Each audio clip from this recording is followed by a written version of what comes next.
here we are.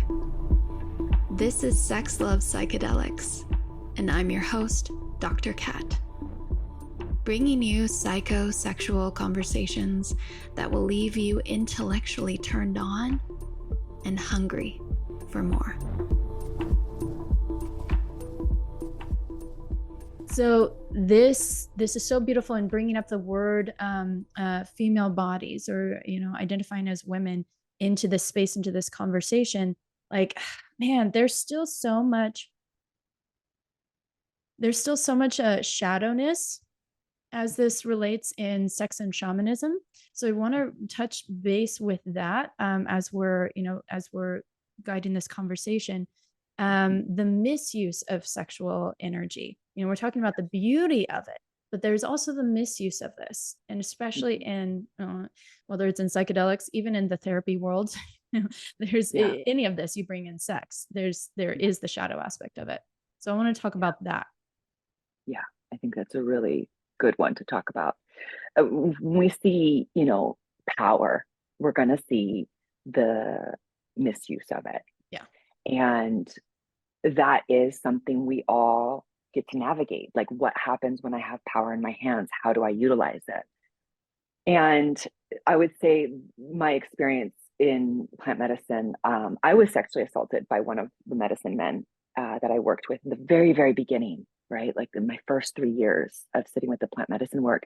And it was framed to me as an indigenous practice that the plant medicine energy told the paje, the curandero, the medicine man that I was working with, that he was supposed to do a special cleansing on me where I was naked and sprayed from head to foot with Florida water that came out of his mouth, and was penetrated 2 different times with fingers during an ayahuasca experience, very deep, and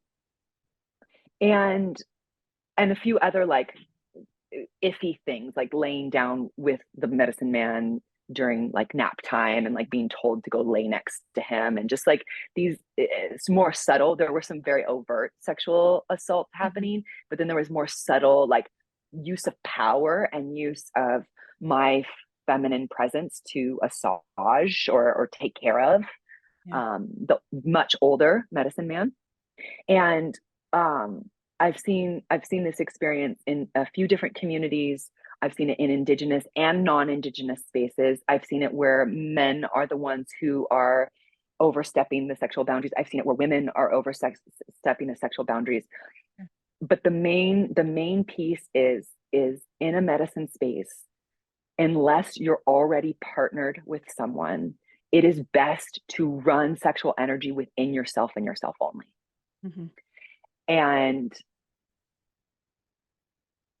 especially in positions of power, especially as facilitators, it is so important to understand that we are modeling with our identity, our beliefs, our behaviors, and our energy, right? So it's not only what you can see, it's like the thoughts on the inside. I remember being raised born again Christian, we were always taught like sin isn't what you do, it's what you think. And I was always like, good Lord, like Big Brother in my head. And in the plant medicine space, it is a little bit like that. Like the energy becomes so fluid, and there is such a dissolving of the boundaries between me and other.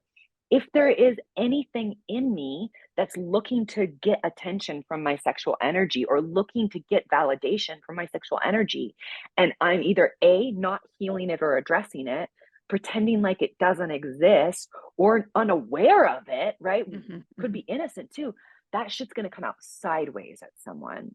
And I have had an experience as a facilitator where I felt like, you know what, maybe I crossed the line in this area with someone who was working with me and sitting with me, and we were good friends and had this, almost like mentorship experience, although there wasn't any formal setup of it. He wasn't paying me, none of those things, but we started having a sexual relationship, and it felt fine for a while. And then it started to feel a little bit imbalanced. And when that started to happen, he actually named it first And I had to check myself, right? Because there's this space of openness and where things dissolve and all is one and we're all equal and there is no power lines and power structures, but there is, right? So Yeah, yeah, that yeah. space of facilitator, I'm still learning this. I'm still a student Sure. facilitator in all the areas, and I'm a student of life.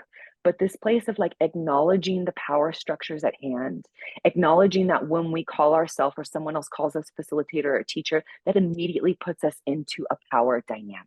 Yeah. And pretending like those power dynamics don't exist will cause them to come out sideways. So I'm not saying I'm better than anyone or that I can't have sex or that, but in the medicine space or in a facilitation space where I am holding space for others, my work is around looking at those places in my sexual energy where I may still be traumatized or where I may still need validation and supporting my own healing in that so that shit doesn't come out sideways.